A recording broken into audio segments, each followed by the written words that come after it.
ਤੁਸੀਂ ਦੇਖ ਰਹੇ ਹੋ ਜੀ ਚੈਨਲ ਨਿਊਜ਼ 28 ਟੀਵੀ ਪੰਜਾਬ।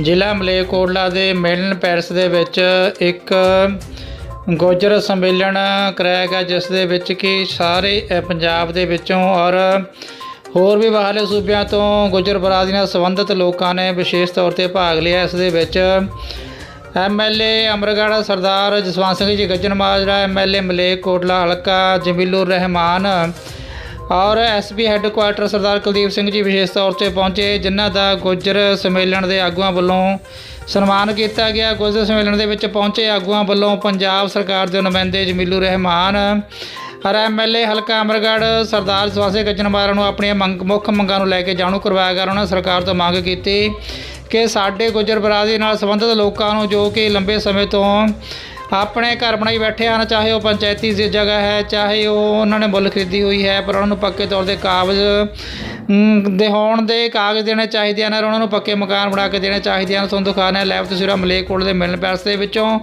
देखते रहो चैनल न्यूज़ 28 पंजाब। साडे चैनल नूं वध तो वध शेयर और सबसक्राइब करो जी। धन्यवाद जी। सारे खड़े होकर इस गल को गाल कर दें तो बहुत ही अच्छा होगा।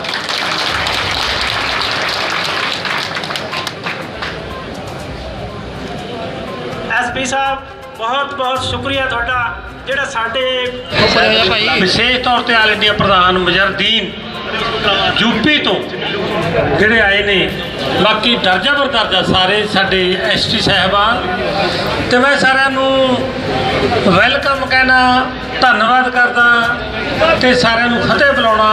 ਬੁਲਾਓ ਫਤਿਹ। ਵਾਹਿਗੁਰੂ ਜੀ ਕਾ ਖਾਲਸਾ, ਸ੍ਰੀ ਵਾਹਿਗੁਰੂ ਜੀ ਕੀ ਫਤਿਹ। ਸਟੇਜ ਤੋਂ बहुत सारिया गल्लां होईयां ते मैं साडे वीरां नाल एक गल करनी चाहुंदा। गुज्जर बरादरी, गुज्जर जाति, जे तुसी दुनिया दे विच पहला मनुख पैदा होया, मनुख ने कुल्ली पा के रहना सिक्ख्या तो पहला वो गुजरे सी, वो गुजरे सी। आ ਜਿਹੜੀਆਂ ਸਾਡੀਆਂ ਦੂਜੀਆਂ ਕਾਸਟਾਂ ਨੇ ਤਾਂ ਬਾਅਦ ਦੇ ਵਿੱਚ ਪੈਦਾ ਹੋਈਆਂ ਨੇ। ਮਨੁੱਖ ਨੇ ਸਭ ਤੋਂ ਪਹਿਲਾਂ ਪਸ਼ੂ ਪਾਲਣਾ ਹੀ ਸਿੱਖਿਆ। ਇਹ ਤੁਹਾਡਾ ਜਿਹੜਾ ਧੰਦਾ ਇਹ ਲੱਖਾਂ ਸਾਲਾਂ ਦਾ, ਜਦ ਤੋਂ ਮਨੁੱਖ ਜਾਤੀ ਹੋਂਦ ਚ ਆਈ ਆ, ਜਦ ਤੋਂ ਪਹਿਲਾਂ ਨਦੀਆਂ ਦੇ ਕੰਢਿਆਂ ਤੇ ਮਨੁੱਖ ਵਸਣਾ ਸਿੱਖਿਆ, ਕਿਉਂਕਿ ਉਸ ਨੂੰ ਪਸ਼ੂ ਪਾਲਣੇ, ਪਾਣੀ ਪਿਆਉਣਾ, ਨਲਾਉਣਾ ਸੌਖਾ ਸੀ।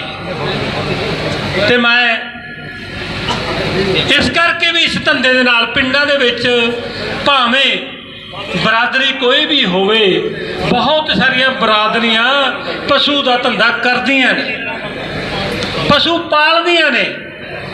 ਸਾਡੇ ਫਾਦਰ ਸਾਹਿਬ,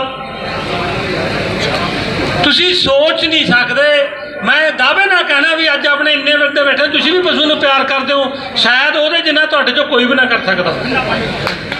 वो इन्ना प्यार करता सी, जदों भी उहदा आवाज़ सुनते थे पशु खाना छड्ड दिंदे सी, मतलब इन्ना प्यार करते सी।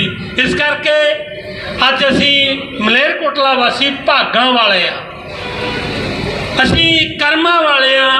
आल इंडिया जथेबंदियां के तौर पर साडे विच इत्थे तुसीं आपदा आल इंडिया पੱਧਰ ਦਾ समागम कराया ते मैनू बहुत खुशी हुई आ तुहाडे विच शामिल हो के, बहुत खुशी हुई आ। वीरो तुसीं ਉਹ लोग हो ਜਿਹੜੇ सदा ही रब की रजा च रहने हो, सदा ही परमात्मा के गोद च रहने हो। पशु रखना, पालना, साਂਭਣਾ ਇਹ ਸਿੱਧਾ ਹੀ ਰੱਬ ਦੇ ਨਾਲ ਰਿਸ਼ਤਾ। ਮੈਨੂੰ ਯਾਦ ਆ ਹੁਣ ਚਮੜੀ ਦਾ ਰੋਗ ਚੱਲਿਆ ਸਾਡੇ ਘਰੇ ਵੀ, ਹੋਰ ਪਿੰਡਾਂ 'ਚ ਵੀ ਹੁਣ ਵੀ ਪਸ਼ੂ ਗੁਜ਼ਰੇ ਨੇ, ਮਰੇ ਨੇ, ਪਹਿਲਾਂ ਵੀ ਮਰਦੇ। ਤੇ ਜਦੋਂ ਕਿਸੇ ਦਾ ਪਸ਼ੂ ਅਚਾਨਕ ਮਰਦਾ ਸੀ ਜਾਂ ਕੀਮਤੀ ਮਰਦਾ ਸੀ ਤਾਂ ਪਿੰਡਾਂ ਦੇ ਵਿੱਚ ਉਹਨਾਂ ਦੇ ਘਰੇ ਅਫਸੋਸ ਕਰਨ ਜਾਇਆ ਜਾਂਦਾ। ਤੇ ਮੈਂ ਆਪਣੇ ਪਰਿਵਾਰ ਦੇ ਜੀਆਂ ਵਾਂਗ ਰੋਂਦੇ ਵੇਖੇ ਨੇ ਜਿਹੜੇ ਪਸ਼ੂ ਪਾਲਕ ਨੇ।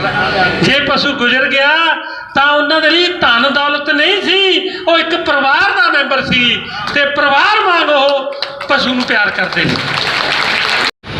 ਸੰਗਠਨ ਦੇ ਵਿੱਚ ਪਹੁੰਚੇ सभा के कौमी प्रधान जनाब चौधरी मुजाहिर राणा जी,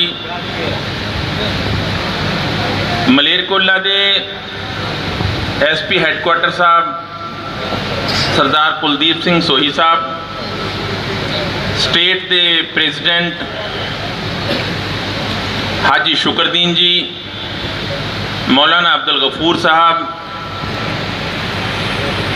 हाफिज अमीर हमजा साहब ते स्टेज ते विराजमान गुजर महासभा के अहुदेदार साहबान, पिंडाल दे विच इकत्तर होए गुजर बिरादरी के मुख्तलिफ इलाकों तो पहुँचे मेरे भरावो, अस्सलाम वालेकुम वरहमतुल्लाहि वबरकातुहू। साडे आम आदमी पार्टी के जिला प्रधान साहब भी अज के इस प्रोग्राम में तशरीफ लाए न। चेयरमैन अब्दुल हलीम साहब भी उन्होंने नाल हैं। मेरे तो पहला बहुत ही पहुंचा हूं और ये सम्मेलन तमाम पंजाब प्रदेश के जो भिन्न भिन्न ज़िलों के अंदर गुर्जर समुदाय के लोग रहते हैं, उन सब साथियों को ही यहाँ पर बुलाया गया और उनके सामने बैठ कर के जो समस्याएं हमारे सामने हैं, जो दिक्कतें हमारे सामने हैं, उन दिक्कतों पर मंथन किया जा रहा है और उस पर मंथन करने के बाद सरकार तक अपनी उन समस्याओं को भेजने का काम करेंगे, ले जाने का काम करेंगे, उनको हल कराने का काम करेंगे। हमारी मुख्य समस्याएँ जो हमारे सामने, हमारे लोगों के सामने दिक्कतें आ रही हैं, सबसे बड़ी दिक्कत जो ये सरकार, नई सरकार बनी है, इस सरकार के अंदर हमारे कुछ लोग जो 25-30 साल, 35 साल, 40 साल से अपनी जगहों पर बैठे हुए थे और जिन्होंने उस वक्त, चाहे वो प्रधान रहा हो या कोई और जमींदार रहा हो, उनको पैसे दे करके जगह खरीदने का काम किया, लेकिन अनपढ़ होने के कारण, जानकारी न होने के कारण उनसे बैनामा नहीं ले पाए। उन लोगों ने जहाँ बिठा दिया वहाँ अपनी ज़मीन समझ करके वो 25 साल, 30 साल से, 35 साल से बैठे हुए हैं। अब उनके सामने दिक्कतें आई हैं, नई पीढ़ी आई है, नई जनरेशन आई है, उन्होंने उस ज़मीन को अपनी बता करके सरकार के सामने एक अर्जी डाली और सरकार ने उसके ऊपर बुलडोज़र चलाने का काम किया। एक बार भी मेरी कौम के लोगों को ये नहीं पूछने का काम किया कि तुम 35 साल से यहाँ पर बैठे हुए हो, तुम्हारे बच्चे हैं, छोटे छोटे बच्चे हैं, तुम्हारी बच्चियाँ हैं, वो किस तरीके से कहाँ जाएंगी, कहाँ रहेंगी 30 साल से रहने के बाद भी। लेकिन उनके सामान को जिस तरीके से धर्म भरम करने का काम किया है, वो समस्या हमारे सामने एक सबसे विकराल रूप लेकर के सामने आई है। आज हम उसी समस्याओं को लेकर के यहाँ पर बैठे हैं। हमारे बच्चों की तालीम और शिक्षा का क्या होगा, हमारे बच्चे, हमारी नई जनरेशन के सामने शिक्षा, सुरक्षा, सम्मान, रोटी, कपड़ा और मकान की जो समस्याएं खड़ी हो गई हैं, उन समस्याओं को निदान करने के लिए हमने अपने तमाम लोगों को बुला करके यहाँ पर बैठ करके हमने विचार करने के लिए ये प्रदेश सम्मेलन का रूप दे करके इसको बुलाया है। जो नई जनरेशन हमारी आई है, नई जनरेशन को नहीं पता है कि हमारे सामने क्या क्या दिक्कतें आई हैं। इस नई जनरेशन के लोगों को भी बुला करके हम ये मामला सबके सामने रख रहे हैं कि अगर मुत्तहिद हो गए, इकट्ठा हो गए, तो तुम्हारी बात सुनी जाएगी। संगठन बहुत बड़ी ताकत होती है और उस संगठन को अगर आप मजबूत करके लेकर के चलोगे तो इन समस्याओं का निदान 100% होगा। इसीलिए आज हम यहाँ पर इकट्ठा हुए थे। साहब से भी मिलेंगे, इस मुद्दे को लेकर के हम प्रशासनिक अधिकारी तक के पास भी जाएंगे और इस मुद्दे को लेकर के हम केंद्र सरकार के पास भी इस मुद्दे को लेकर के जाने का काम करेंगे। तो इन्होंने जो बात बताया, आपने इससे माइनॉरिटी के तौर पर इस आवाज़ को कहाँ तक सरकार में लेंगे? देखिए, मैं नेशनल वाइस प्रेसिडेंट हूँ ऑल इंडिया गुज्जर महासभा का और मैं हिमाचल प्रदेश से हूँ।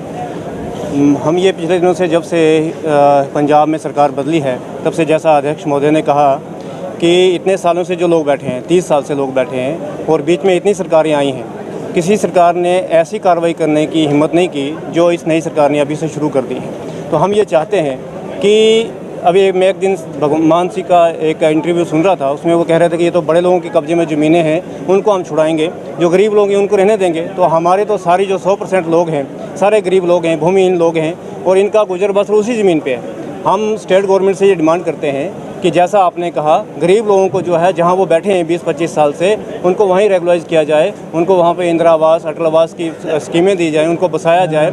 हमारे बच्चों के लिए एजुकेशन हॉस्टलों का जो इंतज़ाम किया जाए और इनको जो है शेड्यूल ट्राइब में, क्योंकि ये घुमंतु लोग हैं, नोमैडिक ट्राइब्स हैं, हिमाचल और जम्मू कश्मीर से यहाँ पे लोग आए हैं 20-25 साल से, तो जैसे वहाँ पे उनको अनुसूचित जनजाति का दर्जा मिला है, वैसे ही पंजाब के गुजरों को भी जो घुमंतु गुजर है, इनको अनुसूचित जनजाति में दाखिल किया जाए। और इनकी प्रॉब्लम्स को शॉर्ट आउट करने के लिए, जैसे हिमाचल में और जम्मू कश्मीर में वहाँ की सरकारों ने गुजर कल्याण बोर्ड का गठन किया हुआ है, जिसमें चेयरमैनशिप किसकी होती है, सीएम साहब की होती है, जो गवर्नमेंट का सीएम उस टाइम होता है। तो उसमें ये गुजर लोग जो है नॉन ऑफिशियल मेंबर होते हैं। तो क्या होता है, एक टेबल पे बैठ के जो है आप प्रॉब्लम को डिस्कस करते हो। हम चाहते हैं कि पंजाब में भी हिमाचल और जम्मू कश्मीर की तरह गुजर वेलफेयर बोर्ड का गठन किया जाए और इन लोगों को नॉन ऑफिशियल मेंबर के तौर पे वहाँ पे इनको मेंबरशिप दी जाए। उसमें तमाम जिले के जो डीसी हैं वो मेंबर होते हैं, तो वहाँ पे ये अपनी प्रॉब्लम्स को आपके सामने रखेंगे, जिसको आप आसानी से शॉर्ट आउट कर सकते हैं।